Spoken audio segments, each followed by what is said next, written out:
Price Lord brothers and sisters. நல்ல ஒரு துதி ஆராதனையில் ஆவியானவருடைய பிரசனத்திற்குள்ளாக முழுவதுமாக நிறைந்து நம்முடைய இருதயங்கள் ஒவ்வொன்றையும் ஆண்டவருடைய வார்த்தையை கேட்பதற்காக நம்ம இந்த நேரத்தில் ஆயத்தப்படுத்தி இருக்கிறோம். ஆண்டவர் இன்னைக்கு நம்ம ஒவ்வொருவரோடும் பேச இருக்கிறார். நேரத்தில் ஒவ்வொருவரையும் நம்ம முழுவதுமாக சமர்ப்பிப்போம். நன்றி. Price Lord. ஓகே, இறை வார்த்தை எபிரேயர் 11:1. இது நம்ம பலருக்கும் பல தடவை நம்ம இங்கே இதை நம்ம டிஸ்கஸ் பண்ணியிருக்கிறோம். அதுதான் நம்ம இன்னும் திருப்பி ஆழமாக பார்க்க போகிறோம். நம்பிக்கை. எபிரேயர் 11:1.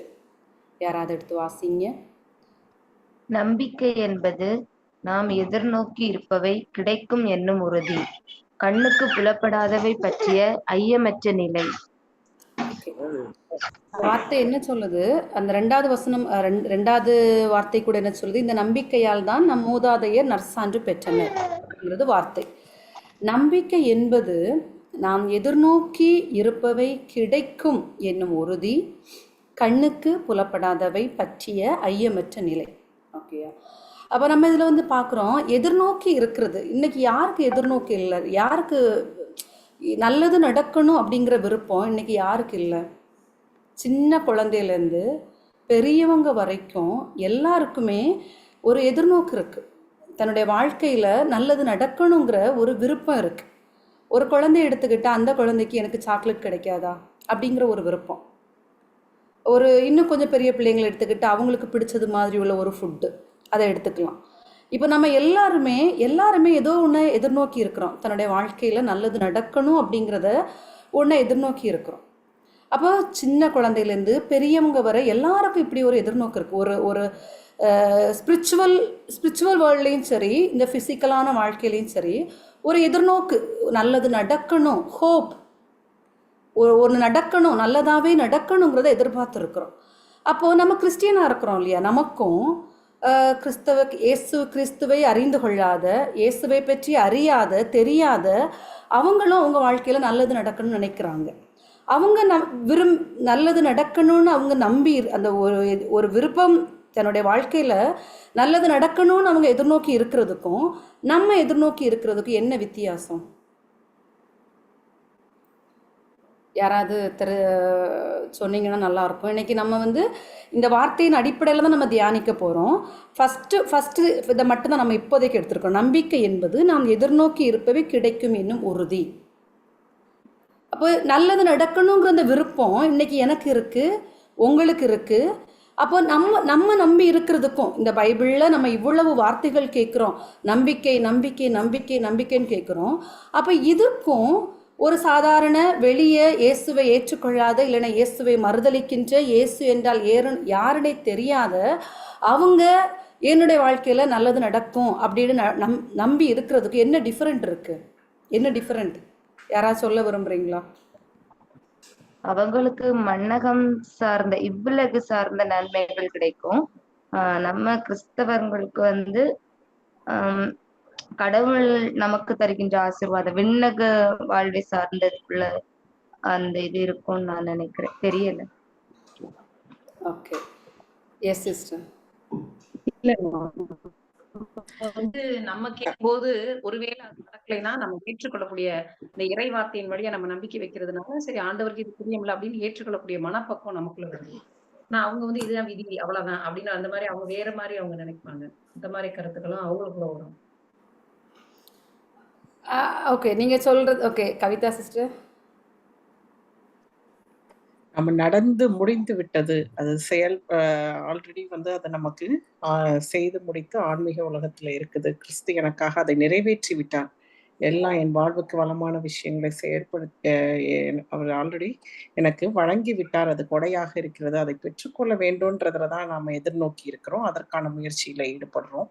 ஆனா அவங்க இனிமேலுக்கு தான் நடக்க போகுது அப்படின்றதுதான் அவங்க இந்த மாதிரி ஒரு மனநிலையில தான் அவங்க இருக்கிறாங்க. எனக்கு இனி நடக்கணும் அப்படின்ற மனநிலையில இருக்காங்க. நமக்கு ஏற்கனவே நடந்து முடிஞ்சிருச்சு, அந்த கொடையை பெற்றுக்கொள்ளணும்ன்ற மனநிலையில நம்ம இருக்கிறோம். ஒரு முக்கியமான இதுல வந்து யாரும் ஹோம்ஒர்க் ஒழுங்கா பண்றது இல்லைன்னு தெரியுது. யாரும் கிளாஸ் இருக்கிறது திரும்பி பார்க்கறது ரிவிஷனே பண்றது இல்ல போகுது. Hello, Praise Praise the Lord. Praise the Lord, sister. Praise Lord brothers and sisters. ஒரு செகண்ட். அதாவது நம்ம நிறைய மனசுல இருந்து சொல்லலாம். என்ன சொன்னாலும் பைபிள்ல எங்க இருக்குன்னு ஒரு ஒரு கோட் நம்மளால பண்ண முடியும். ஓகேங்களா? அது ஹோப்பா இருந்தாலும் சரி, பிலீஃபா இருந்தாலும் சரி, அன்பிலீஃபா இருந்தாலும் சரி, இறை வார்த்தையின் அடிப்படையில நம்மளால சொல்ல முடியும். நம்ம மனசுல நினைக்கிறதெல்லாம் இந்த இந்த இந்த ட்ரைனிங் உடைய ஒரு முக்கியமான காரணமே அதுதான். உண்மையிலே சிஸ்டர் எடுக்கும்போது நம்ம ஸ்டார்டிங்ல இருந்து எடுக்கிறாங்களேன்னு நினைச்சேன். ஆனா உண்மையிலே ஸ்டார்டிங்ல இருந்து மறுபடியும் எடுக்கணும் போகும். ஓகே, குட் சிஸ்டர், கண்டினியூ பண்ணுங்க பார்க்கலாம். பிரைஸ் எல்லாம் எல்லாரும் கரெக்டாக தான் சொன்னீங்க. ஏன்னா அந்த லைன்லேயே கடைசியில் என்னென்னா, எதிர்நோக்கி இருப்பவை கிடைக்கும் என்னும் உறுதி. கிடைக்கலன்னா ஈஸியாக எடுத்துப்பாங்க. நான் ஈஸியாக எடுத்துப்பேன், அவங்க ஈஸியாக எடுத்துக்க மாட்டாங்கங்கிற மாதிரி நம்ம நினைக்கிறோம். எனக்கு கண்டிப்பாக கிடைக்குங்கிற உறுதி, இந்த உறுதி எங்கேருந்து வரும்? இந்த உறுதி எங்கேருந்து வரும்? ஈஸியாக வந்துடாது. இந்த உறுதி இறை வார்த்தையில் தான் வரும். இந்த உறுதியை ஆண்டவர் எங்கே வச்சுட்டாரு? வார்த்தையில் வச்சுட்டார். இன்னைக்கு எனக்கு இருக்கிற விருப்பமும், நான் எதையோ ஒன்று நல்லது நடக்கணும்னு நான் எதிர்நோக்கி இருக்கிறேன். எல்லாருக்கும் அந்த விருப்பம் இருக்குது. இன்னைக்கு அவங்க நினைக்கிறது நடந்தால் நடக்கும், நடக்கலைன்னா ஓகே அப்படிங்கிற மாதிரி. நான் என்ன பண்ணுறேன், நானும் இன்னைக்கு பாருங்கள், இந்த ப்ரேயர் மீட்டிங்கில் ப்ரேயர் ரிக்வஸ்ட் கேட்டு அவங்களுடைய குறைகளை குற்றங்களை அவங்க சொல்லும்போது நெகட்டிவ் பேசாதீங்க, உங்களுக்கு விசுவாசம் இல்லை அப்படின்னு சொல்லி இங்கேருந்து சண்டை வச்சுட்டு போனவங்க உண்டு. எங்களை விசுவாசம் இல்லை நீங்கள் எப்படி சொல்ல முடியும்? நாங்கள் விசுவாசம் இல்லாமலாம் இந்த ப்ரேயர் மீட்டிங்க்கு வந்தோம் அப்படின்னு சொல்லி திருப்பி இந்த ப்ரேயருக்கே வராமல் இருக்கிறவங்க உண்டு. இதுதான் இந்த உலகப்பூர்வமான எதிர்நோக்கு. ஒரு நம்பிக்கையோட நம்ம நடந்தால் நடக்கணும், நடக்கல அதை தான் நம்ம இன்றைக்கி விசுவாசம் நினச்சிட்டு இருக்கிறோம். இல்லை, விசுவாசம் என்கிறது எனக்கு கண்டிப்பாக கிடைக்குங்கிறது ஒரு உறுதி. அந்த வார்த்தையோட கடைசியை பாருங்கள், நம்பிக்கை என்பது நாம் எதிர்நோக்கி இருப்பவை கிடைக்கும் என்னும் உறுதி. இந்த உறுதி எங்கேருந்து வரும்? சும்மா வந்துடாது. ஆண்டவர் அந்த உறுதியை எங்கே வச்சிருக்கிறாரு? இறை வார்த்தையில் வச்சிருக்கிறாரு. அந்த வார்த்தையின் அடிப்படையில் நான் நம்புகிற அந்த ஒரு ஹோப் இருக்குல்ல, அந்த ஹோப்பும் ஆண்டவர் எனக்குன்னு தந்திருக்கிற அந்த வார்த்தை இருக்குல்ல, இந்த ரெண்டையும் நான் எடுத்து நான் தியானிக்கும் போது எனக்கு 100% சக்ஸஸ் செய்து முடித்தாயிற்று. அதை நான் தியானிக்கும் போது நான் பெற்றுக்கொள்கிறேன். நான் இந்த இறைவார்த்தையின் அடிப்படையில் நடக்காமல் ஓகே, எனக்கு ஒருத்தர் நினைக்கலாம் எனக்கு கல்யாணம் நடக்கணும், நடந்தால் நடக்கும், நடக்கலன்னு நடக்காது. வார்த்தை என்ன சொல்லுது? உனக்கான மணமகளை நான் ஏற்கனவே செய்து முடித்து வைத்து உனக்கான வாழ்க்கை துணை நான் தருவேங்கிறது வார்த்தை சொல்லுது இல்லையா? ஆண்டவர் அவங்கவுங்களுக்கு ஏற்ற காலத்தில் ஏற்ற துணை ஆண்டவர் கொடுப்பார். நம்ம ஒரு கஷ்டத்தில் இருக்கிறோம், என்னுடைய தேவைகள் நிவர்த்தி செய்யப்பட்டாயிற்று, விண்ணக தந்தையுடைய ஒப்பற்ற செல்வத்தை கொண்டு நிவர்த்தி செய்யப்பட்டாயிற்று நான் விசுவசிக்கும் போது, இந்த வார்த்தையின் அடிப்படையில் நான் விசுவசிக்கும் போது எனக்கு உறுதி வந்துக்கிட்டே இருக்கும். அந்த உறுதியும் நான் நல்லது நடக்கணும்னு நினைக்கிறேன் இல்லை, இந்த ரெண்டும் சேர்ந்து என்னுடைய வாழ்க்கையில் சக்ஸஸை தரும். நான் ஒருத்தரோட ஒரு சாட்சியை சொல்கிறேன். அவர் ஒரு 16 வயசில் அவருடைய 12வது வயசில் அவர் ஒரு பெரிய ஒரு நோயினால் ரத்த அழுத்த பிளட்லேயோ ஹார்ட்டில் அப்படி ஏதோ என்னெல்லாமோ அவருக்கு பிரச்சனைனால அவரால் இந்த பெட்லேருந்து எழும்பி நடக்கவே முடியாத ஒரு சுச்சுவேஷனில் இருந்தார். அவரோட கால் அசைக்கவே முடியாதான், எழும்பி நடக்கவே முடியாதான். அப்போ அவர் ஒரு 12 வயசில் அவர் இருக்கும்போது உள்ள கதையை சொல்கிறார். அப்போ அவருக்கு மனசில் நான் நடப்பேன், அவரோட வயசில் இருக்கிற பிள்ளைங்க ஓடும்போது நடக்கும்போது அவர் பார்த்துட்டு எனக்கும் இவனை மாதிரி நடக்கணும், நானும் இவனை மாதிரி ஓடுவேன், எனக்கும் எழும்பி நடக்க முடியும் அப்படின்னு அவர் நம்பி இருந்திருக்கிறார். அவர் ஆசைப்பட்டிருக்கிறாரு. இது எல்லாரும் நினைக்கிற ஒரு ஆள் தான். ஒரு நோயில் இருக்கிற எல்லாருமே அதுலேருந்து வெளியே வரணும், ஒரு பலவீனத்துலேருந்து வெளியே வரணும்னு நினைக்கிறது இயல்பு தான். அது மாதிரி தான் அவர் நினச்சிட்டு இருந்திருக்காரு. ஆனால் அவருக்குள்ளே என்ன ஒரு எண்ணம் இருந்திருக்கு, நான் நடப்பேன், நான் நடக்காமலே ஆயிட்டா, நான் நடக்காமலே இருந்துட்டேனா அப்படிங்கிற ஒரு டவுட்டும் அவருக்குள்ளே இருந்திருக்கு. அப்போ அவரை சந்திக்க வந்த ஒரு ஆள், இவர் டாக்டர் சொல்லியிருக்கிறாங்க இவர் சீக்கிரத்தில் இறந்துருவார் அப்படிங்கிற மாதிரி சொல்லியிருக்கிறாங்க. அவரை சந்திக்க வந்த ஒரு நபர் அவருக்கு ஒரு வார்த்தையை கொடுத்துருக்கிறார். அவர் பேசிகிட்டு இருக்கும்போது அவருக்கு ஒரு வார்த்தையை கொடுத்துருக்காரு. அந்த வார்த்தை என்ன? மார்க் 11:23-24 எடுத்து வாசிப்போம். மார்க் 11:23-24.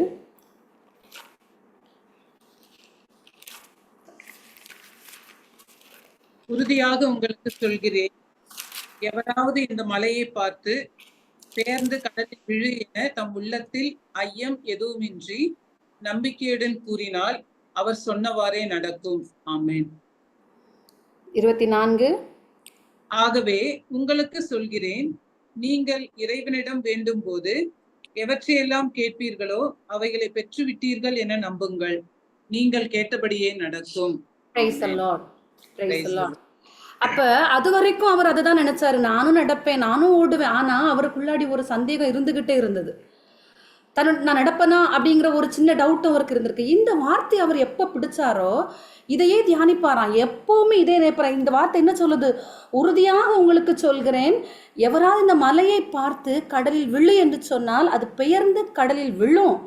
ஆகவே உங்களுக்கு சொல்கிறேன், நீங்கள் இறைவனிடம் வேண்டும்போது எவற்றை கேட்பீர்களோ அவற்றை பெற்றுவிட்டீர்கள் என நம்புங்கள்னு சொல்லியிருக்கு. நான் இந்த வார்த்தையை பிடிச்சு கொண்டு நான் கேட்பேன், நான் எழும்பு நடப்பேங்கிறத அவர் டெய்லி ஒவ்வொரு நாளும் தியானிப்பாராம். அது வரைக்கும் அவருக்கு இருந்த அந்த ஒரு எதிர்பார்ப்பு, அதில் இடையிடையே வந்த ஒரு டவுட்டு, அது என்னாச்சுன்னா இந்த வார்த்தையை அவர் டெய்லி அவருடைய விருப்பத்தோடு இந்த வார்த்தையையும் அவர் எடுத்து தியானித்த போது அவருக்கு டெய்லி ஒரு ஒரு ஒரு உறுதி வந்துக்கிட்டே இருந்ததாம். நான் எப்படி நடந்துருவேன். 16 மாதம் காத்திருந்தாராம். 16 மாதத்துக்கு பிறகு ஒரு நாள் தியானிச்சுட்டு இருக்கும்போது அவர் படுத்த படுக்கையிலேருந்து எழும்பி டப்புன்னு எடுத்து காலை வச்சுட்டாராம் கீழே. காலை வைக்கும்போது கால் ஒரு உணர்வு இல்லையா, நம்ப இருக்கான். அதை ஒரு உணர்வும் இல்லை. அவர் அந்த வார்த்தையை தியானித்த அவருக்கு கிடைத்த அந்த உறுதியின் மூலம் அவர் எடுத்து வச்சா அவரால் நிற்க முடியலை, நம்மா இருக்கு, என்ன பண்ணன்னு தெரியல. கொஞ்சம் இன்னும் 2 ஸ்டெப் வச்சுட்டு போய் கீழே விழுந்துட்டாராம். விழுந்தவர் திருப்பியும் எழும்பினாராம். எழும்பிட்டு திருப்பி அந்த காலை தூக்கி வைக்கிறாராம். காலில் அவ்வளோ வலியா, அவரால் தாங்க முடியாதான், அப்படி ஒரு பெயினா. அவருக்கு என்ன பண்ணணும்னே தெரியல. ஆனால் இன்னொரு பக்கம் அவருக்கு ஒரு சந்தோஷம். இது வரைக்கும் எந்த உணர்வையுமே பார்க்காத என்னுடைய கால் இப்போ வலியை உணருதுங்கிறது அவருக்கு ஒரு சந்தோஷம் ஆயிடுச்சு. அந்த ஒரு சந்தோஷத்திலேயே திருப்பி அவர் காலை எடுத்து வச்சிருக்கிறாரு. திருப்பி அவரால் நடக்க முடிஞ்சிருக்கு. அவர் 85 வயசு வரை உயிர் வாழ்ந்து அநேக ஆன்மாக்கள் ஆண்டவருக்குள்ள கொண்டு சேர்த்து தான் அவர் இறந்திருக்கிறார். Praise the Lord, praise the Lord. அவர் ஃபஸ்ட்டு என்ன பண்ணாரு? தன்னுடைய வாழ்க்கையில் நல்லது நடக்கும்னு நினச்சாரு, நான் நடப்பேன்னு நினச்சாரு, நான் நடக்க முடியும்னு நினச்சாரு. ஆனால் அதுக்கு கூடயே அவருக்கு ஒரு டவுட்டும் இருந்தது. அதை தான் அவர் நம்பிக்கை, அதை தான் விசுவாசம் அப்படின்னு நினச்சிக்கிட்டு இருந்தார். ஆனால் அது அவருடைய நல்லது நடக்கணுங்கிற ஒரு ஹோப் மட்டும்தான் அந்த இடத்துல இருந்தது. எப்போ இந்த வார்த்தையை எடுத்து அதுக்கு கூட சேர்த்து தியானிக்க தொடங்கினாரோ அப்போ அவருடைய வாழ்க்கையில் ஒரு பெரிய மாற்றத்தை பார்க்க முடிஞ்சது. அப்போ இன்னைக்கு நம்ம இன்னைக்கு எல்லாருமே நல்லது நடக்கணும்னு தான் நினைக்கிறோம். அந்த நல்லது நடக்கணும்னு நினைக்கிறதுக்கு கூட எனக்குன்னு ஆண்டவர் தந்த வாக்குத்தத்தம் இருக்கு. இந்த ஹோப் ப்ளஸ் இந்த வார்த்தை, இந்த ரெண்டும் சேரும்போது என்னுடைய வாழ்க்கையில் ஃபெயிலியர் ஆக முடியாது. ஒருவேளை ஒரு இடத்துல நான் விழுந்தாலும் அதில் என்னுடைய வாழ்க்கையோட எண்டு இல்லையா? ஏன் ஆண்டவர் எனக்கு வார்த்தை என்ன சொல்லியிருக்குரு? நான் உனக்கு நலமான வளமான திட்டத்தை வைத்திருக்கிறேன், நான் உனக்கு நலமான வளமான திட்டத்தை தான் வச்சிருக்கிறேன், நம்பிக்கை தரக்கூடிய திட்டத்தை வச்சிருக்கிறேன் ஆண்டவர் சொல்லியிருக்கிறார். நீங்க ஒரு குடும்ப சூழ்நிலை எடுத்து பாருங்க. ஆண்டவர் என்ன சொல்றாரு? Sister, praise the Lord. Praise the Lord. Sorry to interrupt. நான் ஒரு சின்ன கிளாரிஃபிகேஷன் கொடுக்க விரும்புகிறேன். இப்போ சிஸ்டர் ஆரம்பிக்கும் போது பிற மதத்தை சேர்ந்தவங்க ஒரு சில எதிர்பார்ப்பு இருக்குது, கிறிஸ்தவர்களுக்கும் எதிர்பார்ப்பு இருக்குது. ரெண்டுக்கும் என்ன வித்தியாசம்? அதான் சிஸ்டர் கேட்டாங்க இல்லையா? இப்போ நீங்கள் ஒருத்தர் பிற மதத்தை சேர்ந்தவங்க ஒன்று எதிர்பார்க்குறாங்க. அவங்க எதிர்பார்க்கறது சூழ்நிலையை வச்சு எதிர்பார்க்குறாங்க. ஆனால் நீங்கள் எப்போ இறை வார்த்தையின் அடிப்படையில் எதிர்பார்க்குறீங்களோ அதுக்கு பேர் தான் எதிர்நோக்கு. நீங்கள் விஷ் பண்ணுற ஒரு காரியம், நீங்கள் எதிர்பார்க்குற ஒரு காரியம், நீங்கள் ஒரு நல்ல காரியம் நடக்கும்னு நினைக்கிறது இறை வார்த்தையின் அடிப்படையில் இருந்தால் அதுக்கு பேர் எதிர்நோக்கு. இறை வார்த்தையின் அடிப்படையில் இல்லாமல் நீங்கள் ஒன்று நடக்கணும்னு எதிர்பார்த்தீங்கன்னா அதுக்கு பேர் ஆங்கிலத்தில் விஷன்னு சொல்லுவாங்க, நம்ம தமிழில் ஆசைன்னு சொல்லலாம். நமக்கு நிறைய ஆசைகள் இருக்கலாம், அது நடக்கணும் இது நடக்கணும்னு சொல்லிட்டு, அது வெறும் ஆசைகள் தான். ஆனால் எதிர்நோக்கு அப்படின்னா அது இறை வார்த்தையின் அடிப்படையில் நம்ம இது நடக்கும் அப்படின்னு நினைக்கும் போது அது எதிர்நோக்கா மாறுது. ரோமர் 15வது அதிகாரம் 4வது இறை வார்த்தை எல்லாம் படிங்க பார்க்கலாம். ரோமர் 15:4.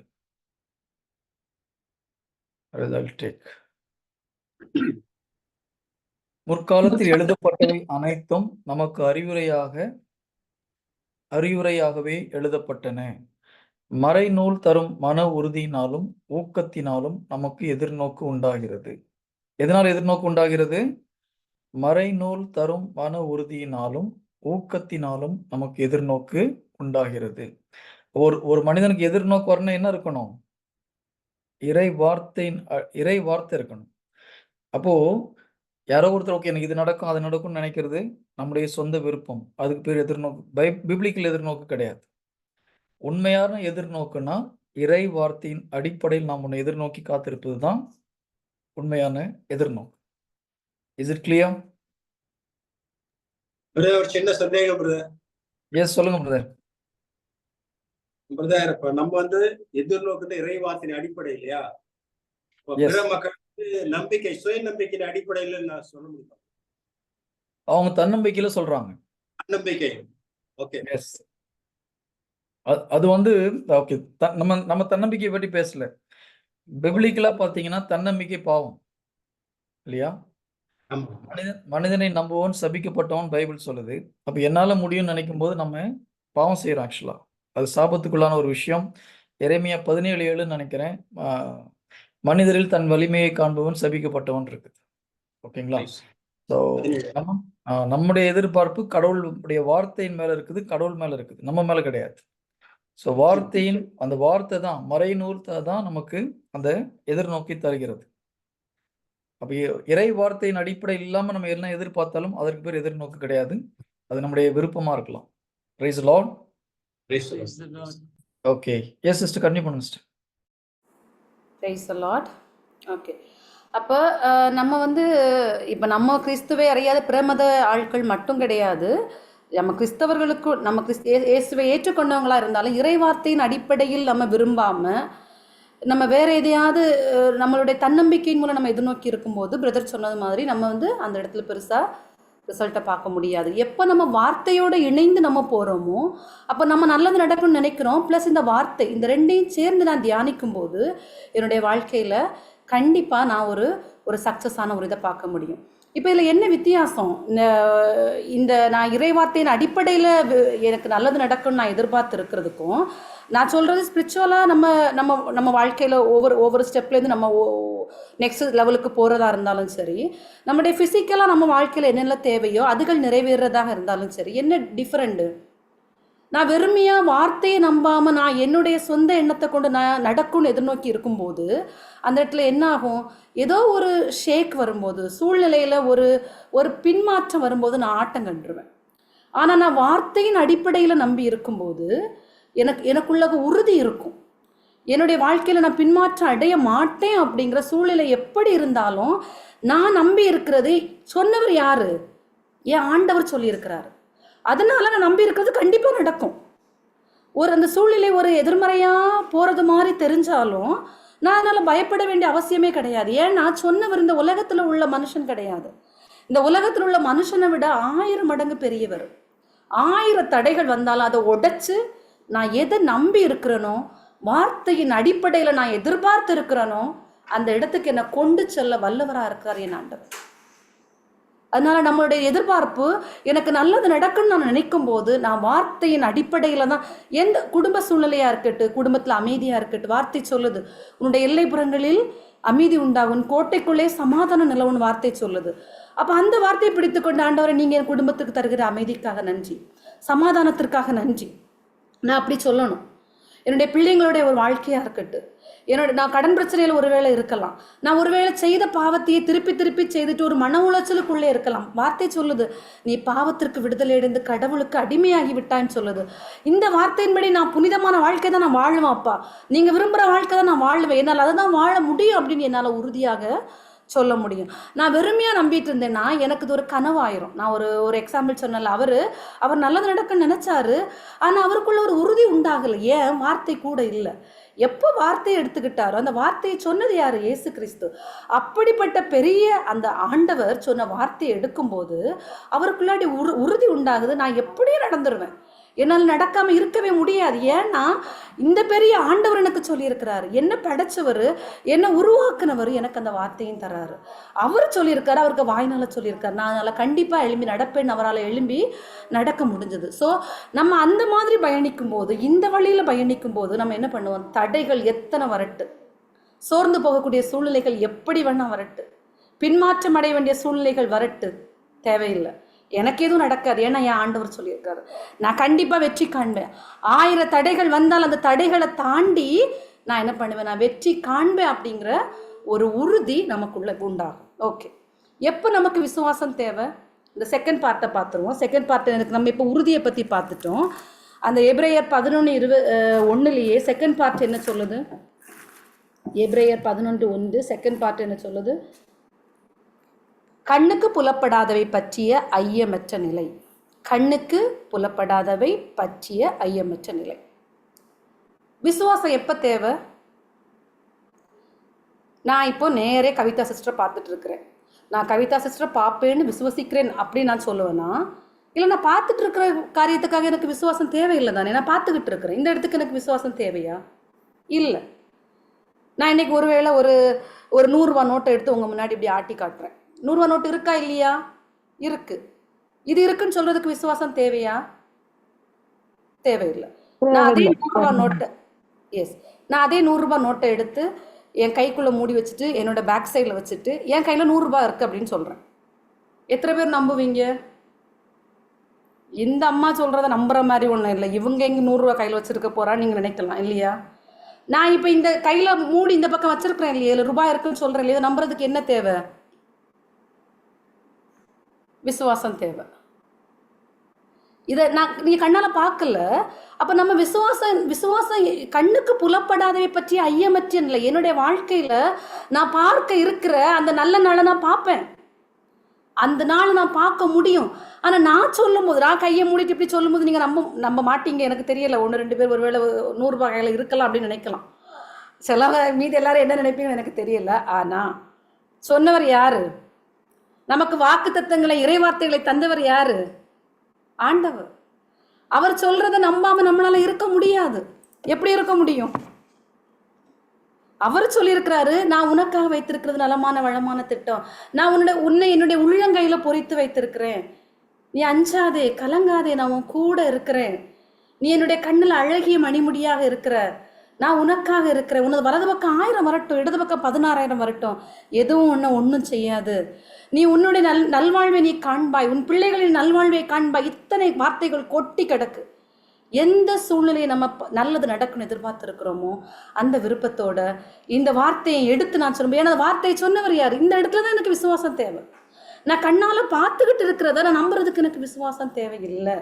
நான் எதை பார்க்க விரும்புகிறேனோ அதை நான் பார்க்கறதுக்கு தான், நான் அதை பெற்றுக்கொள்வேன்னு நினைக்கிறதுக்கு தான் விசுவாசம் தேவை. ஆனால் இந்த உலகத்தில் இருக்கிற ஒரு மனுஷன் சொன்னதை நம்பி இல்லை, எனக்காக என் ஆண்டவர் சொன்ன அந்த வார்த்தையை நம்பி நான் இருப்பேன். நான் கண்டிப்பாக விடுதலையை பார்ப்பேன். நான் வார்த்தையோட இணைந்து போகும்போது இது வெறும் விருப்பம் மட்டும் இல்லை, அந்த விருப்பம் ப்ளஸ் அந்த உறுதி வரும்போது 100% என்னால் சக்ஸஸை பார்க்க முடியுது. Price the Lord, praise the Lord. Okay, நம்முடைய கடவுள் எப்படிப்பட்ட கடவுள்? நம்ம ஒவ்வொரு நாளும் நம்முடைய வாழ்க்கையில் பல பல பல பல அற்புதங்களை பார்த்தாலும், ஒரு சின்ன பிள்ளைங்களோட படிப்பில் ஒரு இது இருக்கட்டு, இல்லை நம்முடைய உடல்நிலைகளிலேயோ நம்ம குடும்பத்தில் ஒரு உறவுகளிலேயோ ஒரு விரிசல் வரட்டு, இல்லை நான் நல்லா போயிட்டு இருக்க மாதிரி நினைப்பேன், திடீர்னு ஒரு இடத்துல தப்புன்னு கோவப்பட்டுருவேன், உடனே ஓகே நான் திருப்பி பழைய இடத்துக்கு போயிட்டேன் அப்படின்னு ஒரு ஆட்டம். இப்படியெல்லாம் வரும்போது நம்ம பல நேரத்தில் அவர் நம்ம கூட இருக்கிற அந்த உடனிருப்பை நம்ம பல நேரங்களில் மறந்து போகிறோம். மோசஸ் ஆண்டவர் செய்த அற்புதத்தை கண் முன்னாடி பார்த்தாரு. செங்கடலை 2ஆக பிளந்து அந்த கடல் கட்டாந்தரையா இருந்து மக்கள் அதை கடந்து சென்றாங்க. அப்படியான பெரிய பெரிய அற்புதங்கள் எல்லாம் தன்னுடைய கண்ணால பார்த்தாரு மோசஸ். நைல் நதி முழுவதும் இரத்தமாக மாறினதை பார்த்தாரு. இத்தனை அற்புதங்களை பார்த்த பிறகும் அவர் ஒரு இடத்துல ஆண்டவர்கிட்ட கொஸ்டின் கேட்கிறாரு, எப்படி பண்ணுவீங்க அப்படின்னு கேட்கிறாரு. அதை நம்ம பார்ப்போம். எண்ணாகமம்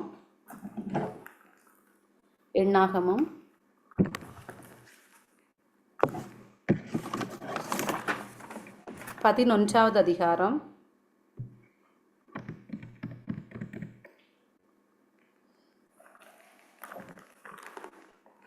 11.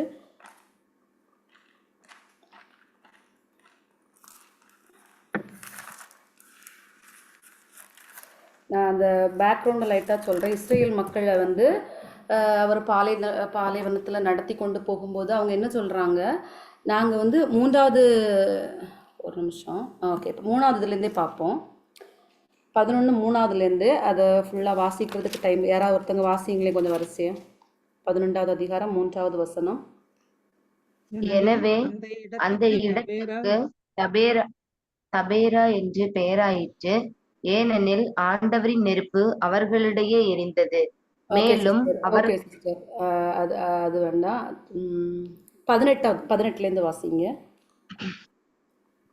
மக்களிடம் சொல், நாளை உங்களை தூய்மைப்படுத்திக் கொள்ளுங்கள், நீங்கள் இறைச்சி உண்பீர்கள்.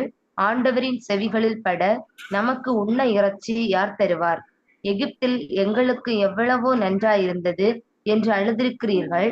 எனவே ஆண்டவர் உங்களுக்கு இறைச்சி தருவார், நீங்கள் உண்பீர்கள்.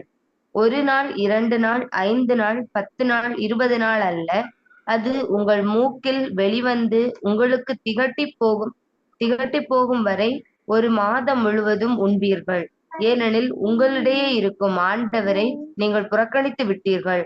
ஏன் நாங்கள் எகிப்திலிருந்து வந்தோம் என்று கூறி அவர் முன் நீங்கள் அழுதிருக்கிறீர்கள். ஓகே, ஆனால் ஒரு நிமிஷம் சிஸ்டர். இப்போ இந்த இடத்துல இந்த மக்கள் வந்து அங்கேருந்து வந்தவங்க அங்கேயே அடிமைத்தளத்தில் தான் இருந்தாங்க. அங்கேருந்து பாலும் தேனும் வழிகிற கானான் தேசத்துக்கு ஆண்டவர் கொண்டு வராரு. இவங்க ஏதோ பெரிய ஹைஃபையாக அங்கே வாழ்ந்துட்டு இருந்த மாதிரி இந்த இடத்துல சொல்கிறாங்க. நாங்கள் அங்கே அது சாப்பிட்டோம், இது சாப்பிட்டோம், இங்கே எங்களுக்கு இறைச்சி கிடைக்கல அப்படின்னு சொல்லி அழுறாங்க. சரியா? அப்படி இறைச்சி கிடைக்கலன்னு அழும்போது இறைச்சிக்காக அழுறாங்க. சரியா? நம்ம சாப்பாட்டுக்காக இறைச்சி கிடைக்கல அப்படிங்கிறதுக்காக அழுதுருக்காங்க. அப்போ அழும்போது அவங்க என்ன சொல்லியிருக்கிறாங்க, நாங்கள் அங்கே வந்து நல்லா இருந்தோம், இங்கே வந்து இப்படி கஷ்டப்படுறோம் அப்படின்னு சொல்லும்போது ஆண்டவர் மக்களிடம் சொல் அப்படின்னு ஆண்டவர் சொல்கிறாரு, அவங்கள தூய்மைப்படுத்தி கொள்ளுங்கள், நீங்கள் இறைச்சி உண்பீர்கள். ஏன்னா ஆண்டவருக்கு செவிகளில் படவே நமக்கு இறைச்சி உண்ண யார் தருவார்னு அவங்க அழுதுருக்குறாங்க அப்படிங்கிறது தான் இந்த இடத்துல ஆண்டவர் சொல்றாரு. எனவே அவங்களுக்கு சொல்லு, 1 நாள், 2 நாள், 5 நாள், 10 நாள், 20 நாள் அல்ல, அவங்க மூக்கிலிருந்து வெளிவந்து திகட்டி போகும் வரைக்கும். வார்த்தை 19 சொல்லுது, 19வது வசனம் சொல்லுது, மூக்கிலிருந்து வெளிவந்து உங்களுக்கு திகட்டி போகும் வரை 1 மாதம் முழுவதும் உண்பீர்கள் அப்படின்னு ஆண்டவர் சொல்லிட்டார். அதுக்கு மோசே கேட்குறாரு. 21வது அதிகாரம் இதான் முக்கியம். மோசே கூடவே இருந்து, இப்போ ஒரு பெரிய ஆண்டவர் இவ்வளவு வல்லமைகளையும் அற்புதங்களையும் தனக்கு கண்முன்னே நடத்தி காட்டின ஆண்டவர் சொல்லும்போது கூட மோசேயால் ஓகே ஆண்டவர் சொன்னாரு அவர் செய்வார் அப்படின்னு நம்புறதுக்கு அவருக்கு அந்த இடத்துல முடியல. அவர் திருப்பி கொஸ்டின் கேட்குறாரு. நம்மளும் பல நேரங்களில் சொன்னவங்க எப்படிப்பட்டவர், நமக்கு வார்த்தையை தந்தவர், நம்மளை வாழ வைக்கிறவர், ஒவ்வொரு நிமிஷமும் என்ன வழி நடத்திக்கிட்டு இருக்கிறவர் எப்படிப்பட்டவருங்கிறத நம்ம நம்பும்போது அந்த வார்த்தையை உண்மையாகவே அவருடைய கையிலிருந்து எடுத்து நம்ம தியானிப்போம். எனக்கு தான் ஆண்டவர் சொல்லியிருக்காருன்னு அவருடைய கையிலேருந்து வாங்கி நம்ம தியானிக்கும் போது நம்ம கண்டிப்பாக வெற்றியை பார்ப்போம். ஓகே, இந்த இடத்துல மோசே என்ன கேட்குறாரு, நீங்கள் இப்படி சொல்லிட்டீங்க, ஏற்கனவே இப்படி மக்களெல்லாம் கூட்டிகிட்டு வந்து எல்லாரும் என்ன திட்டிகிட்டு இருக்கிறாங்க. ஆனால் மோசே கூறியது, என்னோடு இருக்கும் காலாட்படையினர் எண்ணிக்கையும் 6 லட்சம், ஆண்கள் மட்டும் 6 பேர் இருக்கிறாங்க, அவங்களுக்கு 1 மாதம் முழுவதும் அவர்களுக்கு இறைச்சி தருவேன் என்று சொல்லி இருக்கிறீரே, அவர்களுக்கு போதுமானதா இருக்கும்படி ஆட்டு மந்தையும் அடிக்கப்படுமோ? அல்லது அவர்களுக்கு போதுமான அளவில் கடலின் மீன்கள் எல்லாம் அவர்களுக்காக பிடித்து சேர்க்கப்படுமோ? இப்படி யார்கிட்ட கேட்குறாரு? ஆண்டவர்கிட்ட கொஸ்டின் கேட்குறாரு. ஏன்னா நம்ம பல நேரங்களில் என்ன தெரியுமா பண்ணுறோம், நம்மளோட இந்த சின்ன மூளையில் அவ்வளவு பெரிய சர்வவல்ல மகாபரிசுத்த ஆண்டவருடைய திட்டங்களை நம்ம குறுக்கிடுறதுனால தான் பல நேரங்களில் பயத்துக்குள்ளாடி போகிறோம், சோர்வுக்குள்ளாடி போகிறோம், ஒரு விதமான ஒரு அன்சைட்டிக்குள்ளாடி போகிறோம். நம்ம போக வேண்டிய அவசியம் இல்லை. ஆண்டவர் சொல்லிட்டா நான் இறைச்சி கொடுப்பேன். இவர் என்ன சொல்லணும்? நன்றி ஆண்டவரே சொல்ல தான் வேணும். அவர் சொல்லலை. என்ன பண்ண போறீரு? ஆண்டவர்கிட்ட கேட்குறாரு. இது இறைச்சி தருவேன்னு சொல்லிட்டீங்க, இந்த 6 லட்சம் ஆண்கள் மட்டுமே இருக்கிறாங்க, இதுக்கு மேலே பெண்கள் இருக்காங்க, குழந்தைங்க இருக்காங்க, இவங்க எல்லாருக்கும் ஆடு மாடுகளை அடிப்பீங்களோ? கடலில் உள்ள எல்லா மீனை கொண்டு வந்தாலும் இவ்வளோ பேருக்கு கொடுக்க பத்தாதே அப்படின்னு அவருடைய சின்ன மூளையை வச்சு அவர் பேசுறாரு. இந்த இடத்துல திருப்பி ஆண்டவர் 23வது வசனத்தில் ஆண்டவர் பேசுறாரு. ஆண்டவர் மோசேயிடம், இந்த வார்த்தை நல்ல கவனிங்க, எல்லாரும் பைபிள் இருந்தால் எடுத்து வாசிங்க. நம்மளும் இன்னைக்கு இருக்கிற பல சூழ்நிலைகள் எப்படிதான் நினைக்கிறோம், இதுதானே நான் என் கண்ணுக்கு முன்னாடி பார்க்கிறேன், இதுதானே முடிவா இருக்குமோ, இது இப்படியே போன நான் எப்படி என்ன ஆக போகுது? இல்லை, ஆண்டவர் சொல்றாரு. மோசே அவரோட சின்ன மூளையை வச்சு அவர் எப்படியெல்லாம் கொண்டு போற போறீங்க, இன்னும் இந்த பாலைவனத்துக்குள்ள ரோடு போடணும், அங்கே அவர் அப்படிலாம் யோசித்திருப்பாரு. ரோடு போட்டு எங்கேருந்து இறைச்சியை கொண்டு வந்து என்ன பண்ணி இவ்வளோ பேருக்கு நீங்கள் இறைச்சி கொடுப்பீங்க அப்படிங்கிற கேட்குறாரு. அந்த வார்த்தையை கேளுங்க. 23வது வசனத்தில் ஆண்டவர் மோசேயிடம் அவர் வாய்ப்பட கேட்குறாரு. ஆண்டவரின் கை குறுகி விட்டதா? இப்போது எனது வார்த்தையின்படி உங்களுக்கு நடக்குமா இல்லையா என்று பார் அப்படின்னு கேட்குறாரு மோசே. மோசே என்ன கேட்குறாரு? சரி, ஆண்டவர் என்ன கேட்குறாரு மோசேயிட்ட? ஆண்டவருடைய கை குறுகி விட்டதா? என்னுடைய வார்த்தையின்படி இப்போது நடக்குமா இல்லையா என்று பார் அப்படின்னு யார் கேட்குறாரு? ஆண்டவர் மோசேயிடம் கேட்குறாரு. நம்மளும் பல நேரங்களில் நம்மளுடைய சூழலை எல்லாத்தையும் அனுபவிக்கிறோம், நன்றி நன்றி நன்றி நன்றின்னு சொல்லுறோம். ஆனால் ஒரு பின்மாற்றமான சூழ்நிலையை சந்திக்கும் போது சோர்ந்து போகிறோம். ஆண்டவர் இருக்கிறாரா அப்படின்னு நம்ம பல நேரங்களில் நினைக்கிறோம். அவருடைய வல்லமை குறைவாக மதிப்பிடுறோம். பண்ண வேண்டாம். அப்படியான ஆண்டவர், ஒரு நாள் நம்மளை கைவிடாத ஆண்டவர்.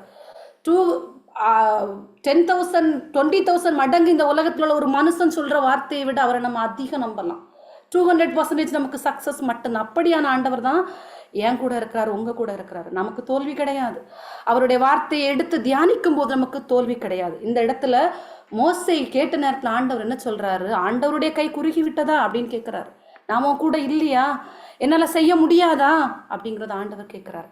அடுத்து பார்ப்போம்.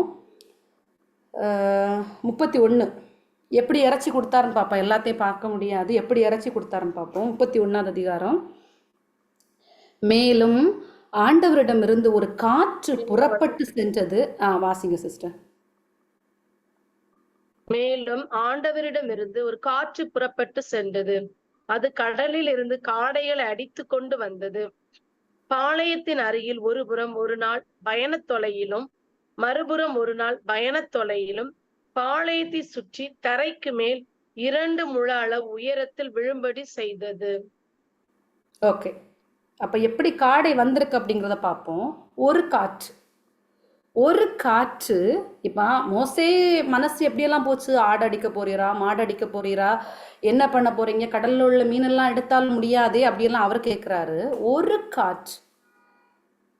ஒரு காற்று ஒரு விரிவுரையாளர் இதுக்கு விளக்கம் எப்படி சொல்றாருன்னா, கடல்ல எல்லாம் அந்த கொளுத்த காடைகள் நிறைய சாப்பிட்டு எடுத்து பறக்க முடியாம அப்படி இருக்குமா. அந்த காடைகள் பறக்க முடியாம இருக்குமா. ஒரு பைபிள்ல இல்லை, அவர் ஒரு விரிவுரையாளர் சொல்றாரு. அப்போ அந்த காடைகள் பறக்க முடியாம எப்போ காற்று வீசும்னு பார்த்துட்டு இருக்குமா, பறந்துடலாம் அப்படின்னு பார்த்துட்டு இருக்குமா. அந்த கடலுக்கு மேல ஆண்டவர் என்ன பண்ணிட்டாரு? காற்றை வீச சொல்லும்போது அந்த காற்று வர இந்த காடைகள் எல்லாம் பறந்து வந்து இந்த மக்கள் இருந்த இடத்து பக்கத்துல வரும்போது காற்று நிறுத்திட்டாராம். காற்று ஸ்டாப் ஆயிருச்சு. அப்ப அந்த இடத்துல எல்லா காடைகளும் விழுந்து கிடந்துச்சு. எவ்வளவு தூரம் கிடந்திருக்குன்னு பாருங்க. ஒரு 2 முழ அளவு உயரத்துல இருந்துச்சு. அதே நேரத்தில் என்ன ஆச்சு? இந்த பக்கம் ஒரு நாள் பயணத்தொலை, அந்த பக்கம் ஒரு நாள் பயணத்தொலை. ஒரு நாள் பயணத்தொலைனா 40 கிலோமீட்டராம். அப்ப அவங்க இருந்ததுலேருந்து இந்த பக்கம் 40 கிலோமீட்டருக்கு, இந்த பக்கம் 40 கிலோமீட்டருக்கு. எவ்வளவு ஹைட்டு? 2 முழ அளவு ஹைட்டு. ஒரு மாசம் சாப்பிட்ற அளவுக்கு காடை செஞ்சது ஒரு காற்று. அப்போ எங்கேயோ போற காற்றை ஆண்டவர் நினைச்சா அதை அப்படியே திசை திருப்பி நம்ம வீட்டுக்கு அடிக்க வைக்கிறதுக்கு எவ்வளவு நேரம் ஆகும் ஆண்டவருக்கு? Praise the Lord, praise the Lord, hallelujah. எதை நம்பி நீங்க இருக்கிறீங்களோ ஆண்டவர் நினைச்சா ஒரு காற்று அவர் வீச செய்தா போதும். ஒரு நிமிஷம் போதும். நம்ம என்ன பண்ணுவோம்? ஒண்ணுக்குமே உதவாத சின்ன மூளைக்குள்ள எல்லாத்தையும் எடுத்து போட்டு கசக்கி பிழிஞ்சு என்ன நடக்கும்? இதுதானே கண்ணால பார்த்துட்டு இருக்கிறேன். கண்ணுக்கு புலப்படாதவை பற்றிய ஐயமற்ற நிலை உருவாக வேணும். ஏன்னா சொன்னவர் பெரியவர். மோசே நம்மளும் பல நேரத்தில் விழுந்துடுறோம், விழக்கூடாது. அதுக்காக தான் நான் இதை சொல்றேன். ஏன்னா மோசே கூடவே இருந்த அற்புதத்தை பார்த்தாரு. நம்மளும் நிறைய அற்புதத்தை பார்த்துருக்குறோம். ஹல்லேலூயா, பிரைஸ் தி லார்ட். ஆண்டவரே அப்படி பண்ணிட்டீங்க, ஆண்டவரே எப்படி பண்ணிட்டீங்க. ஒரு சின்ன பின்மாற்றம் வந்தாலும் ஏன் என்னால் எடுத்துக்க முடியல? நான் ஏன் சோர்ந்து போறேன்? இதுதான் எனக்கு எல்லாம் நான் நினைக்கிறேன். தேவையில்லை. நான் ஆண்டவரோட பிள்ளை, நான் துணிச்சு நிற்பேன். எல்லாரும் தான். ஸோ ஆண்டவர் இந்த இடத்துல மோசே எப்படியெல்லாம் யோசித்தாரு? ஒரு காற்று திசை திருப்பி விட்டாரு. அந்த இடத்துல இந்த பக்கம் 40 கிலோமீட்டர், அந்த பக்கம் 40 கிலோமீட்டருக்கு காடை 2 முழ உயரத்துக்கு காடை கடந்துச்சான். அப்படின்னா 3 அடியம், 3 ஃபீட்ல சொன்னா 3 அடியம். அப்ப இவ்வளவு காடைகள் அந்த இடத்துல விழுந்து கிடந்துச்சு. அப்போ அப்படியான பெரிய ஆண்டவரை நம்ம வச்சுக்கிட்டு நம்ம ஏன் பயப்படணும்? ஸோ இந்த வார்த்தை என்ன சொல்லுது? கண்ணுக்கு புலப்படாதவை பற்றி ஐயமற்ற நிலை. ஃபஸ்ட்டு நான் எனக்கு நடக்கும்னு நான் எதை எதிர்பார்த்துருக்கிறேனோ அதை குறித்து எனக்கு ஒரு உறுதி வரணும். உறுதி எப்போ வரும்? ஏன்னா அந்த உறுதி அவர் எங்கே வச்சுட்டாரு? வார்த்தையில் வச்சுட்டாரு. ஆண்டவருடைய வார்த்தையில தான் அந்த உறுதியை வச்சிருக்கிறாரு. அந்த வார்த்தை இருளா இருந்த உலகம் ஒளி தோன்றுகன்னு சொன்ன ஒன்று தோண்டிருச்சு. எல்லா கட்டுப்பாடும் அந்த வார்த்தையில தான் இருக்கு. அந்த வார்த்தையை நான் எடுக்கும்போது, அதை தியானிக்கும் போது எனக்குள்ளாக உறுதி வருது. கண்ணுக்கு புலப்படாதவை பற்றிய ஐயமற்ற நிலையை ஐயமற்ற நிலையிலும் என்னுடைய வாழ்க்கை, என்னுடைய எதிர்காலத்தை குறித்து நான் சந்தோஷமாக நான் ஓட முடியும், நான் வாழ முடியும். ஏன்னா என் ஆண்டவருக்கு இது பெரிய விஷயமே இல்லை. எனக்கு பெரிய விஷயமா தெரியும். இந்த நேரத்துல தான் சாத்தான் வருவான். கரெக்டா நீங்க ஒரு இடத்த நம்பி இப்படி போயிட்டு இருக்கீங்கன்னு வைங்களேன், அந்த இடத்துல ஒரு ஒரு ஒரு ஒரு ஒரு பின்மாற்றம் வரும்போது அந்த இடத்துல ஒரு பெரிய குழப்பம் வரும். எத்தனை பேர் அனுபவிச்சிருக்கீங்க? நிறைய பேர் அனுபவிச்சிருப்பீங்க. ஒரு பின்மாற்றம் வரும்போது ஒரு பெரிய குழப்பம், ஒரு நெருக்கடி வரும். உடனே நான் ஒரு டிசிஷன் எடுக்கணும். நம்புறதா நம்ப வேண்டாமா? நம்பணுமா வேண்டாமா? ஒரு நெருக்கடி அந்த இடத்துல எனக்கு உண்டாகும். அந்த இடத்துல அப்பா நீங்க எனக்கு இருக்கிறீங்க, நீங்க சொல்லி இருக்கிறீங்க, உங்க வாயின் வார்த்தை சொல்லி இருக்கு, நான் பின்மாற்றம் அடைய மாட்டேன். நீங்க என் கூட இருக்கிறீங்க, நீங்க சொன்ன வார்த்தை அவ்வளவு உண்மை உள்ளது, நீங்க ஏன் கூட இருக்கிறீங்கப்பா அப்படின்னு நான் சொல்லணும். சொல்லும்போது கண்டிப்பா நான் அந்த வெற்றியை நான் பார்ப்பேன். அந்த சாத்தான் அந்த இடத்துல தான் நம்ம வாயை திறந்து ஏதோ நெகட்டிவ் சொல்ல வைப்பான். என்ன நடக்க போகுது, என்ன நடக்க போகுது, ஏளனமா பார்க்காதவங்க எல்லாம் உங்களை பார்க்க வைப்பான். நான் தாழ்த்தப்படுவேனோங்கிற ஒரு பயத்தை கொண்டு வந்துருவான், பரிகசிக்கப்படுவேனோங்கிற ஒரு பயத்தை கொண்டு வந்துருவான். தாழ்ச்சி பிரேயர் ஒன்று இருக்கு, அந்த பிரேயர் எடுத்து நீங்க முடிஞ்ச அளவுக்கு வாசிங்க. இங்க நமக்கு ஜீசஸ் மினிஸ்ட்ரியில சொல்லியிருக்கிறாங்க. அந்த மாதிரி பல தாட்டுகள் அந்த இடத்துல கொண்டு வருவான். அப்பந்தான் நம்ம ஒரு நெருக்கடிக்குள்ளாடி இருப்போம். நான் உடனே நான் டிசிஷன் எடுக்கணும். நான் போயிட்டே இருப்பேன் இல்லையா, அந்த இடத்துல எனக்கு ஒரு ஆட்டம் வரும். நான் எங்க போவேன், இங்கேயா அங்கேயா? அவன் சொல்லுவான், பாத்தியா இல்லை, நான் பார்க்க மாட்டேன். நான் என் ஆண்டவரை பார்ப்பேன், என்னுடைய ஆண்டவருடைய வார்த்தையை பார்ப்பேன், ஆண்டவர் எனக்கு சொல்லி இருக்கிறத பார்ப்பேன். நான் கண்டிப்பா வெற்றியை காண்பேன். Price the Lord, praise the Lord. நான் இதுல இன்னும் 2-3 எக்ஸாம்பிள் எடுக்கணும்னு நினைச்சேன், பட் சாரி டைம் இல்லை. அதோட கடைசி 2வது வசனத்தை ஒருக்க பார்த்துருவோமே. 2வது வசனத்தை அந்த சேம் இதுல, இந்த நம்பிக்கையால் தான் நம் மூதாதையர் நற்சான்று பெற்றார்கள். இப்படியான கண்ணுக்கு புலப்படாதை பற்றி ஐயமற்ற நிலையினாலும் ஆண்டவர் சொன்னாருங்கிற அந்த வார்த்தையினால் கிடைத்த மன உறுதியினால்தான் நம்ம முன்னோர்கள் நற்சான்று பெற்றார்கள். ஆபிரகாம் எடுத்துக்குவோம், ரோமையர் 4:19. ஆபிரகாம் எடுத்துக்குவோம், ரோமையர் 4:19.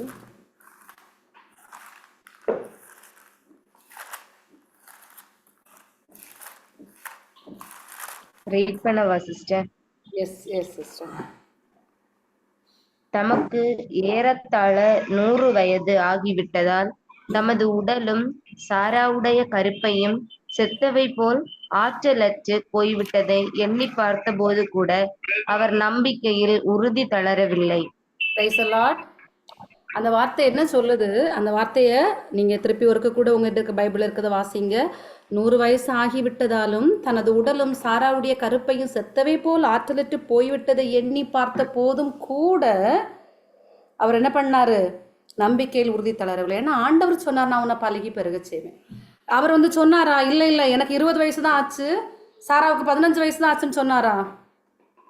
இல்லை.